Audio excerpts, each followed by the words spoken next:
네, 우리는 오늘 하나님께 가장 놀라운 능력을 받았던 삼손이 여자의 꾀임에 빠져 몰락하는 모습을 봅니다. 그는 머리털을 밀리고 눈알이 뽑힌 채 인생 밑바닥짜리 블레셋 감옥의 죄수가 돼서 거대한 맷돌을 돌리고 있습니다. 하나님이 삼손에게 주신 능력은 절대적인 것이었습니다. 그러나 하나님의 능력이 떠나자 과거에 영광스러웠던 그만큼 비참한 자리에 떨어지고 말았습니다. 블레셋 사람들은 삼손을 짐승 취급했습니다. 그는 한순간에 모든 존귀와 신뢰와 능력과 영광을 잃어버리고 인생 밑바닥에 떨어져서 눈알이 뽑힌 채 감옥에서 맷돌을 돌리는 비참한 처지가 되고 말았습니다. 그런데 중요한 것은 삼손의 이야기가 여기서 끝이 아니라는 겁니다. 만일 그가 감옥에서 너무나 비참한 느낌 때문에 너무나 비참한 자기 자신의 신세를 한탄하며 자살이라도 했다면 그의 이야기는 평범한 재미거리로 끝나고 말았을 겁니다. 그러나 그의 이야기는 오히려 그 비참한 인생 밑바닥에서부터 다시 시작되고 있습니다. 하나님은 삼손을 아주 버리지 않으셨습니다. 그가 그 짐승의 자리에서 철저하게 회개하고 부르짖을 때 하나님은 다시 한번 그에게 능력을 부어주셨습니다. 그는 바로 그 비참한 자리에서 자신이 최정상에 있을 때보다 더 큰 그러한 일을 이루어냈습니다. 어떻게 이런 일이 가능할까? 그것은 삼손이 전적으로 하나님의 능력만을 붙잡았기 때문에 가능한 일이었습니다. 오늘 이 시간 삼손의 낮아짐과 회복을 통해서 우리의 신앙을 돌아보고 삼손의 실패가 우리 인생 가운데 반복되지 않기를 축원합니다. 우리가 삼손의 생애에서 발견하는 것은 아무도 깨뜨릴 수 없는 그런 기록들과 완전한 신화입니다. 나귀 턱뼈로 1000명을 때려 죽이고 가사에서 매복당했을 때 성문과 기둥과 빗장까지 짊어지고 헤브론산 꼭대기로 올라가고 여우 비슷한 짐승을 300마리 붙잡아서 불을 질러서 온 들판을 불태우고 이런 일들은 엄청난 신화가 되었습니다. 그러나 사실 삼손의 신화는 인간의 신화가 아닌 하나님의 능력이었습니다. 그는 하나님의 능력을 빌려 썼을 뿐 그 자신이 그렇게 절대적인 힘을 가졌던 것이 아닙니다. 그러나 삼손의 신화는 자꾸만 그것을 자신의 능력으로 믿게 만들었습니다. 이것은 신앙에 있어서 아주 위험하고 안타까운 발상입니다. 삼손은 매일같이 저러는 들릴라에게 시달리다 못해 마침내 자신의 비밀을 완전히 다 털어놓습니다. 삼손이 진심을 드러내어 그에게 이르되 내 머리 위에는 삭도를 대지 아니하였나니 이는 내가 모태에서부터 하나님의 나시린이 되었습니다. 만일 내 머리가 밀리면 내 힘이 내게서 떠나고 나는 약해져서 다른 사람과 같으리라. 이 얘기는요, 일부는 맞고 일부는 틀린 거예요. 왜냐하면 삼손의 능력이 어디서 나와요? 머리털에서 나오나요? 아니요. 삼손의 능력은 하나님께로부터 나오는 거예요. 그 머리털이라고 하는 것은 그 하나님의 능력에 대한 하나의 상징적인 의미일 뿐인 거예요. 그런데 나시린은 부정한 것을 접촉했을 때 그 머리털을 밀고 처음부터 다시 시작해야만 해요. 그러나 삼손은 그렇게 하지 않았습니다.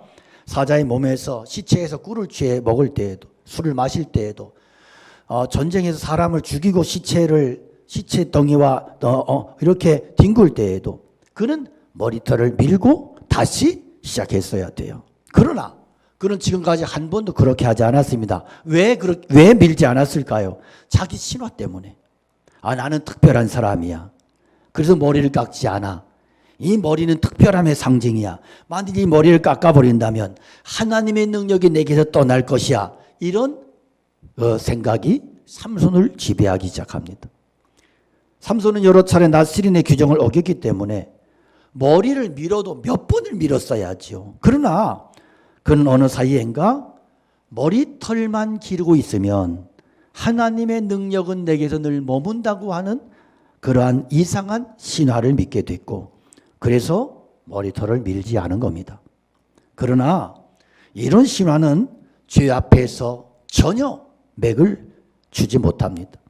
몇 번 거짓말하면서 피해보려고 했지만 결국은 여자의 육탄 공격에 맞서 그 앞에서 비밀을 털어놓고 무너지고 맙니다. 여러분, 신화와 반대되는 것이 경건입니다. 경건은 뭐냐?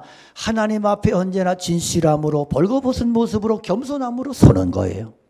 내가 능력이라고 하는 것은 아무것도 아니고 이 모든 것은 하나님이 내게 주신 은사요 은혜요 하나님께로부터 빌려온 것인 것을 늘 기억하며 사는 거예요. 여러분, 좋은 머리, IQ가 지능이 좋아요. 그 내가 만들었습니까? 하나님께로부터 받은 거예요. 건강, 내가 만드는 거 아니에요.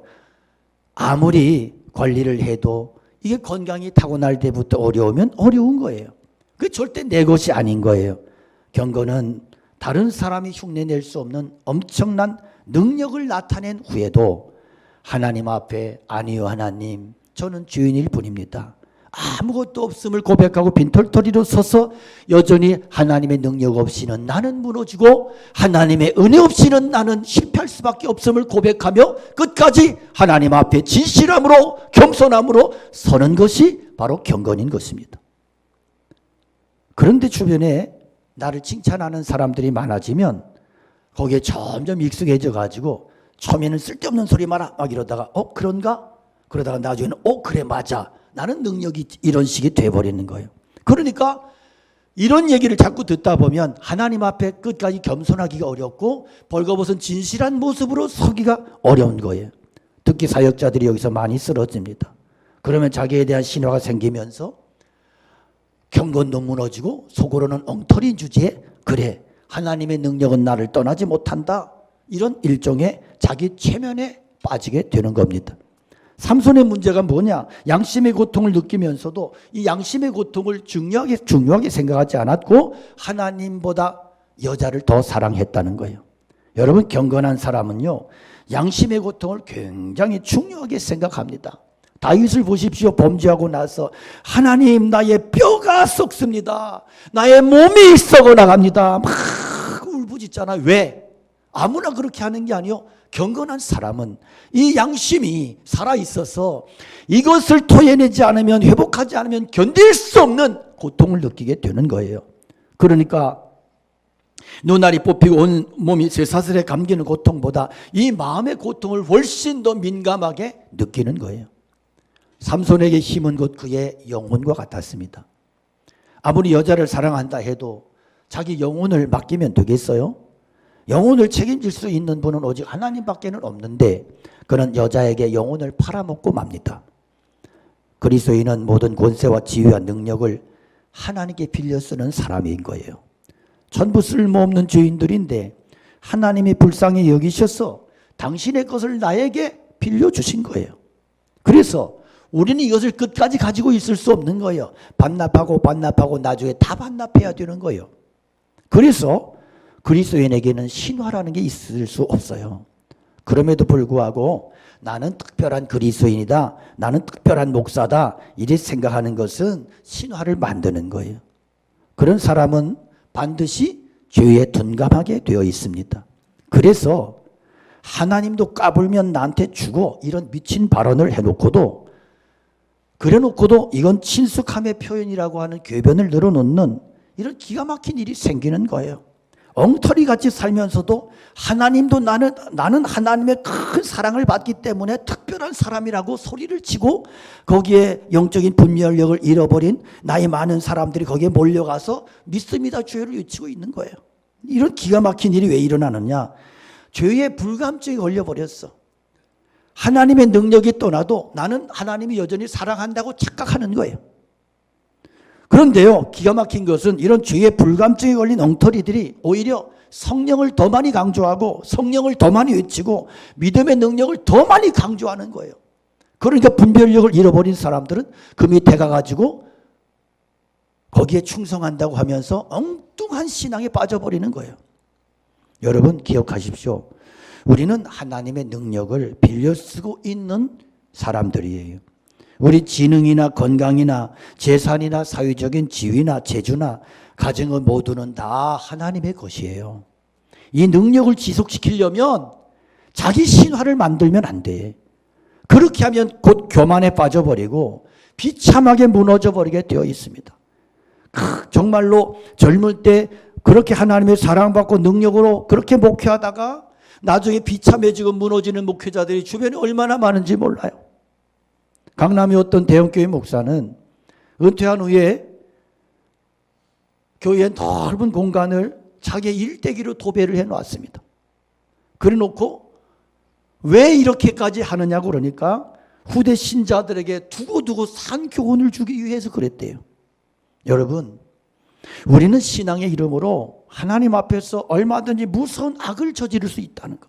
자기 신화에 빠져버리면 이렇게 기가 막힌 일을 하면서도 하나님 앞에서 자기는 의로운 자라고 착각할 수 있고 얼마든지 하나님의 이름을 먹칠하는 존재가 될 수 있다는 사실을 알고 우리는 끝까지 두렵고 떨림으로 구원을 이루어가야 될 줄로 믿습니다. 그래서 우리는 과거에 어렵고 보잘것없던 때를 늘 기억하며 살아야 되는 거예요. 그래, 내가 그때 그런 인생이었지. 내가 그때는 그렇게 비참하고 부끄러운 인생이었지. 하나님이 나를 사랑해 주셔서 내가 오늘 이만큼 존재하고 살고 있지. 이걸 늘 기억할 때 우리는 경건으로부터 신앙으로부터 멀어지지 않을 수 있다는 거예요. 그래서 노예 상인이었던 존 뉴턴은 자기가 혹시라도 사람들의 말을 듣고 헷갈려서 교만해져서 하나님의 능력으로부터 떨어져 나갈까 봐 신명기 24장 22절의 말씀, 너는 애굽 땅에서 종되었던 것을 기억하라. 이 말씀을 크게 써서 벽에 붙여놓고 평생을 그것을 쳐다보며 살았다는 거 아닙니까? 오늘 말씀에서 중요한 것은 삼손의 능력이 머리털에서 나오는 것이 아니었음에도 불구하고 들릴라가 삼손의 머리털을 밀었을 때 정말 능력이 떠났다는 거예요. 여기서 많은 사람들이 헷갈려 해요. 들릴라가 삼손에게 자기 무릎을 베고 자게 하고 사람을 불러 그의 머리털 7가닥을 밀고 괴롭게 하여 본즉 그의 힘이 없어졌더라. 삼손의 머리털을 밀자 힘이 없어진 것은 그 머리털에게 능력이 있다가 머리털을 미니까 능력이 싹둑 빠져나가고 이게 아니고요. 자, 뭐냐 하면 이 삼손에게 머리털은 하나님의 은혜의 마지막 한계야. 마지노선이야. 이것은 하나님이 그어놓으신 그런 한계점이에요. 하나님의 능력은 그 이전에 이미 떠났어야 마땅해요. 그러나 하나님은 삼손의 눈높이에 맞춰주시고 그가 최후의 한계를 넘기 전까지 견디고 참아주신 거예요. 그래서 이 머리털은 그 최후의 마지노선이었어요.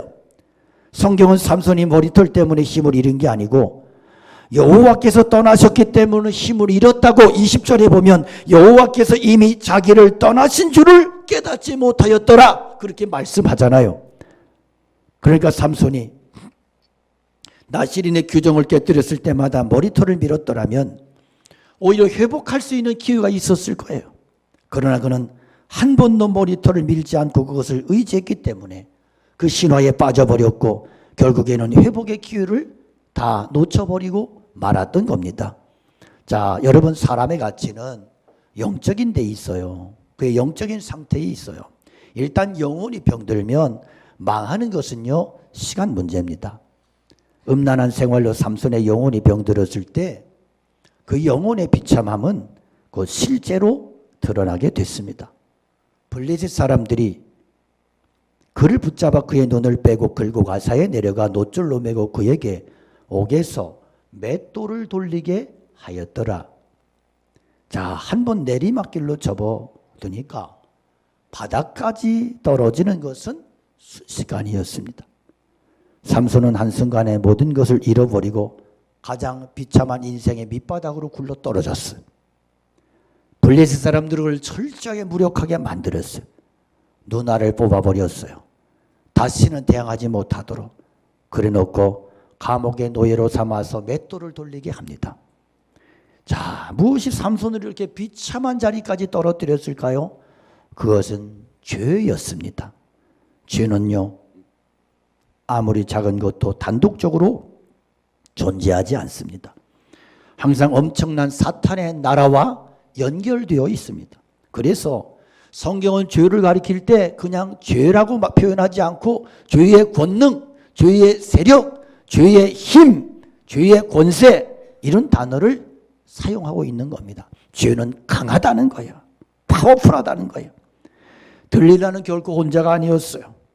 그의 뒤에는 강력한 블레셋, 강력한 세력이 버티고 있었어요.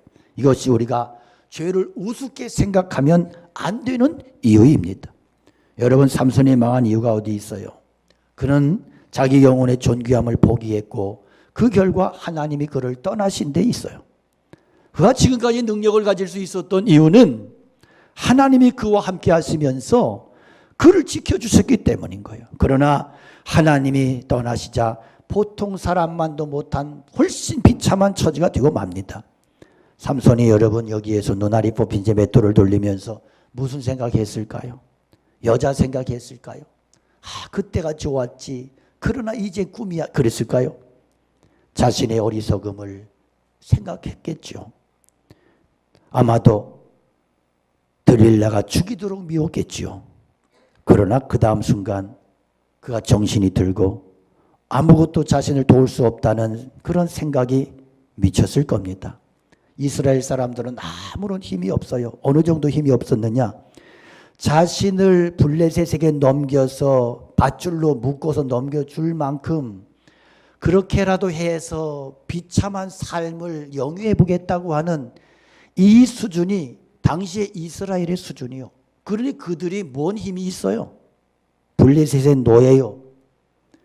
그러니까 이제는 눈알까지 뽑혔습니다. 자기가 이 고통, 이 어려움으로부터, 위기로부터 벗어날 수 있는 가능성은 없어졌어요. 하나님마저도 자신을 떠나버렸어요. 이것을 깨달은 삼손이 감옥에서 뭘 했을까? 아마 두 가지 일을 했을 거예요. 하나는 그동안의 자기의 죄를 철저히 회개하는 겁니다.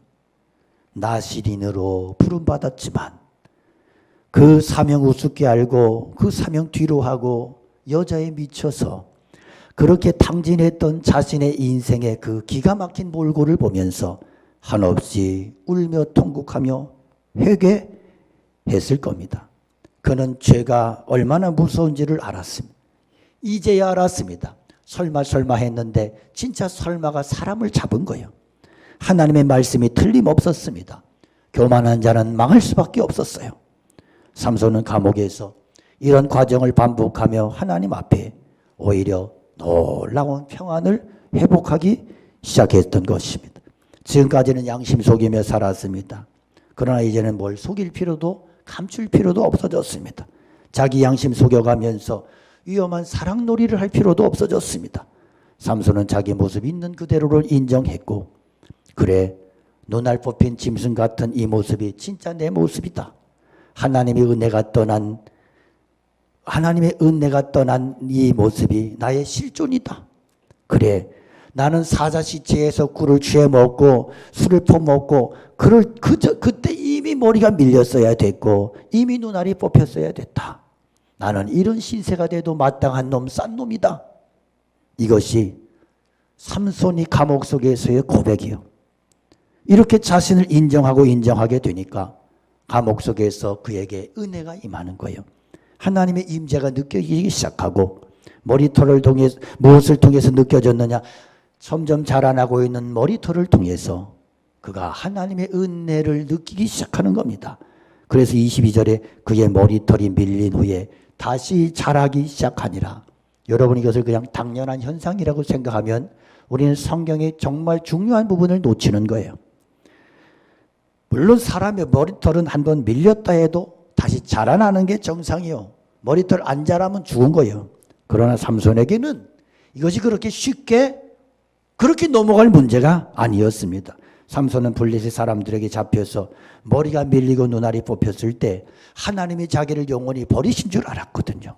아마 처음에는 처절한 절망 속에서 머리털에 신경 쓸 필요도 없었을 거예요. 정신도 없었을 거예요. 그런데 이상하게도 이 비참한 자리에 그가 회개하고 그가 그 속에서 진실해지고 낮아질 대로 낮아지면서 그 속에 그의 심령에 비로소 안식이 평안이 찾아오기 시작한 겁니다. 그리고 어느 날 그가 깨달았던 것은 머리털이 자라나고 있다.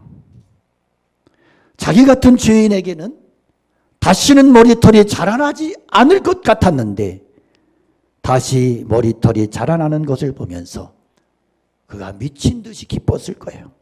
아무도 찾아오지 않는 그 외롭고 비참한 블레셋의 감옥 속에도 하나님의 은혜가 찾아오는 것을 깨달았기 때문입니다. 이 머리털은 삼손의 눈높이에 맞는 하나님의 표징이었습니다. 하나님은 삼손을 영원히 버리지 않으셨다는 사실을 알리고 싶으셨습니다. 그러나 삼손은 모든 게 암흑인 상태에서 절망과 탄식에 빠져 있습니다. 볼 수 있는 게 없어요. 그러는 어느 날 그가 자신의 머리를 만졌는데 머리카락이 한 움큼 잡히는 거예요. 이것은 삼손의 영혼을 흔들어 깨우는 하나님의 강력한 메시지요, 음성이었습니다. 그는 머리털을 움켜잡고 그리고 떨며 흐느껴 울었을 거예요. 아, 하나님이 나를 버리지 않았다. 왜? 머리털이 자라고 있다. 이것은 하나님의 임재로 삼손은 깨달았고 그렇게 체험을 했던 겁니다. 거기서 하나님의 강력한 임재를 경험하게 된 것입니다. 우리도 하나님이 온몸으로 느끼게 해주시지 않으면 그 사랑을 느끼지 못할 때가 많습니다. 너무 형편이 어렵고 낙심이 될 때는 하나님께서 뭔가 구체적으로 사랑을 표현해 주셔야, 그래야 은혜를 받아, 그래야 믿음이 생겨. 이렇게 손에 잡히도록 사랑을 표현해 주시는 것이 이를테면 하나님의 스킨십이요. 우리가 어렵고 힘든 형편에 처해 있을 때 하나님께서는 이런저런 환경이나 방법을 통해서 당신의 사랑을 느낄 수 있도록 그렇게 깨달음을 주시고 감동을 통해서 그 사랑에 대한 확신을 주십니다. 삼손의 손에 잡힌 머리털 한 움큼은 삼손만이 느낄 수 있고 알 수 있는 하나님의 사랑의 확인이었고, 다시 한번 그를 용서하시며 은혜를 주신다고 하는 하나님의 사랑의 사인이었습니다. 삼손이 한 마리 눈먼 노새가 돼서 맷돌을 돌리고 있을 때 블레셋 사람들은 얼마나 신이 났는지 몰라요. 우리의 신이, 우리의 신 다곤이 우리의 원수를 우리의 손에 붙였다고 흥분하며 난리를 칩니다. 여러분, 하나님의 백성이 고난당하고 망해가는 모습을요, 사탄은 얼마나 즐기고 기뻐하는지 몰라요. 하나님의 교회가 어려움을 당하면 세상이 그렇게 좋아할 수가 없어. 하나님의 자녀들이 망한다는 소문이 있으면 사탄은 춤을 춥니다. 그래서 블레셋은 5 연병이 모두 한자리에 모여서 잔치를 벌이며 흥분하며 기뻐합니다. 그래서 여러분, 믿음을 잘 지켜내며 살아야 됩니다. 주님의 교회 잘 섬기셔야 됩니다. 왜? 내가 실패하고 내가 시험에 빠지고 내가 넘어지면 사탄이 춤을 추거든요. 세상이 기뻐하고 춤추거든요. 그래서 여러분, 절대로 우리의 신앙이 이렇게 넘어지고 그리고 정말로 한눈 팔다가 쓰러져서 사탄의 비웃음거리가 되지 않도록 기도하시고 정말로 믿음을 잘 지켜내며 세상 속에서 정말로 주님의 기쁨이 될 수 있는 그런 믿음의 사람들이 꼭 되시기를 축복합니다. 그들은 이미 비참해질 대로 비참해진 삼손에게 더 심한 굴욕감을 안겨줍니다. 삼손을 불러다가 우리를 위하여 제주를 부리게 하자고 옥에서 삼손을 불러내매 삼손이 그들을 위하여 제주를 부리니라. 참 이 말씀을 준비하면서 너무 가슴이 아픈 거예요. 참 하나님의 나실인 하나님의 사람이 어떻게 망가지면 이렇게까지 망가질 수 있을까? 여러분 생각해 보십시오.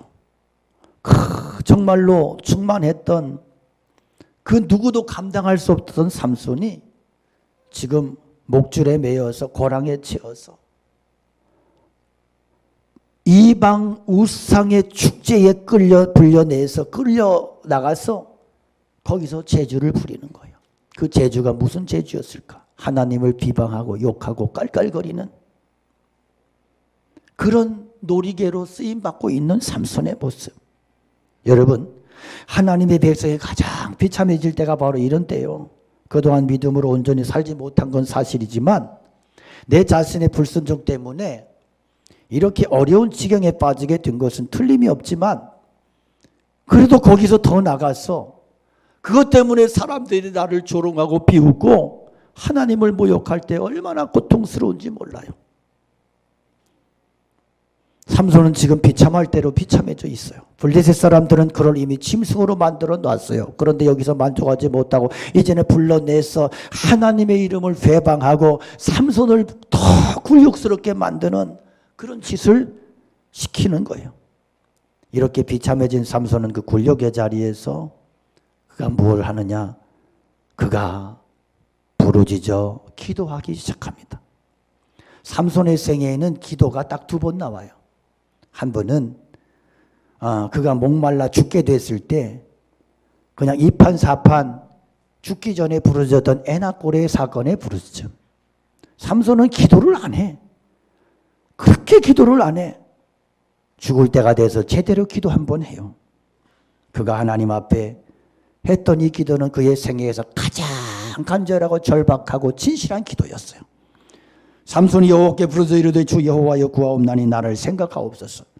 하나님이여 구하옵나니 이번만 나를 강하게 하사 나의 2 눈을 뺀 블레셋 사람에게 원수를 단번에 갚게 하옵소서. 기도 속에 독특한 동사가 몇 가지 등장하는데 먼저는 카라라고 하는 동사에 부르짖다. 하나님의 이름에 강하게 매달리는 거예요. 생각하옵소서. 자, 카르라는 동사는 하나님 나를 잊지 마시고 나를 꼭 기억해 달라는 거예요. 하자크라고 하는 강하게 해달라고 하는 이 단어는 저의 허물로 인하여 잃어버린 하나님의 능력을 다시금 되돌려 주시옵소서 하는 기도요. 원수를 갚게 해달라. 이 낙함이라는 단어는 하나님의 원수를 말해요. 하나님이여 당신이 친히 복수해 주시옵소서. 그런 뜻이 있어요. 하나님은 삼손의 이 절박한 기도에 응답하십니다. 삼손이 기둥을 껴안고 힘을 주자 거대한 신전이 무너져 내리고 거기에 있던 모든 블레셋 사람이 떨어지고 깔려 죽고 삼손도 그들과 함께 죽습니다. 삼손의 생애는 몰락으로 끝나지 않았습니다. 그는 눈알이 뽑힌 후에 더 많은 것을 보았습니다. 눈이 있을 때는 오히려 들릴라의 미모에 속아서 정신 못 차리고 끌려다니고 죄의 쾌락에 그렇게 미쳐 있었어. 그래서 블레셋 사람들의 교만도 보지 못하고 그렇게 자기 자신도 못 보고 그렇게 기가 막힌 상태에 처해 있었는데 눈알이 뽑힌 후에 모든 것들이 더 선명하게 보였습니다.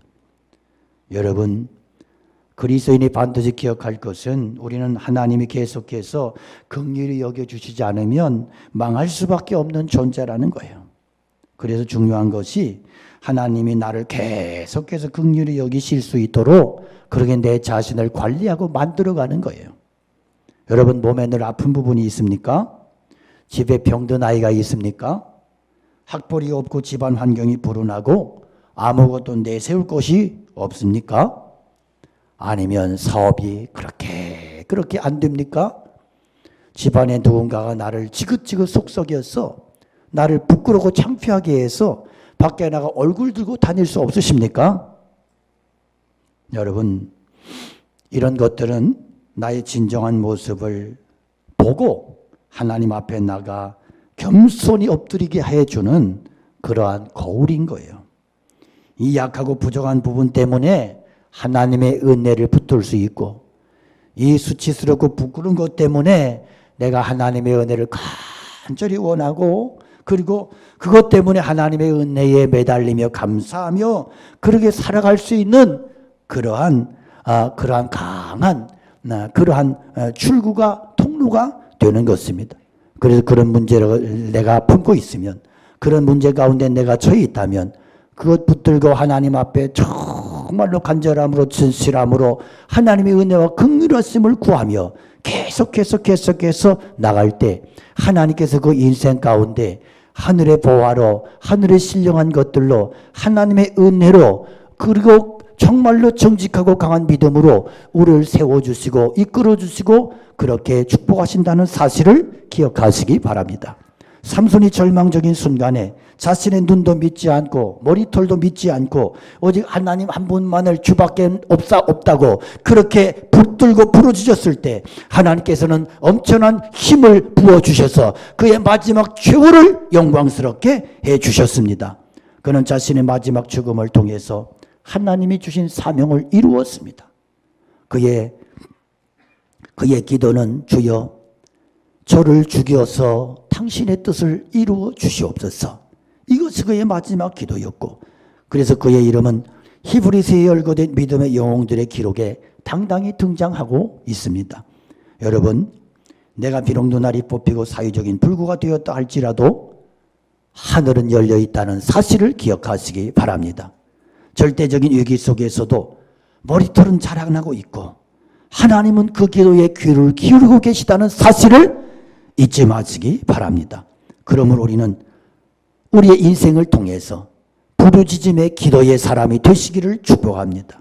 정말로 하나님 앞에서 우리가 악이 득세하고 있을 때, 나의 힘이 고갈되었을 때, 내가 절망스러운 자리에 처해 있을 때, 내가 망하게 되었을 때, 사탄의 세력에 기뻐하며 춤추고 있을 때 다른 도움을 구할 생각하지 마시고 오직 하나님 앞에 나가 그렇게 삼손처럼 하나님의 은혜를 붙들고 머리카락을 움켜잡고 생명을 걸고 부르짖을 수 있는 믿음의 종들이 되시기를 축원합니다. 하나님 한 번만 나에게 힘을 주시옵소서. 이 중요한 순간을 사탄에게 내어주지 마시옵소서. 나에게 다시 한번 힘을 주셔서 잃어버린 하나님의 영광을 회복할 수 있도록 축복해 주시옵소서. 그때 하나님께서 역사하시고 하나님께서 영광을 보여주시고 하나님께서 우리를 영화롭게 하여 주실 줄로 믿습니다. 우리 함께 말씀 기억하면서 찬양하며 나가겠습니다.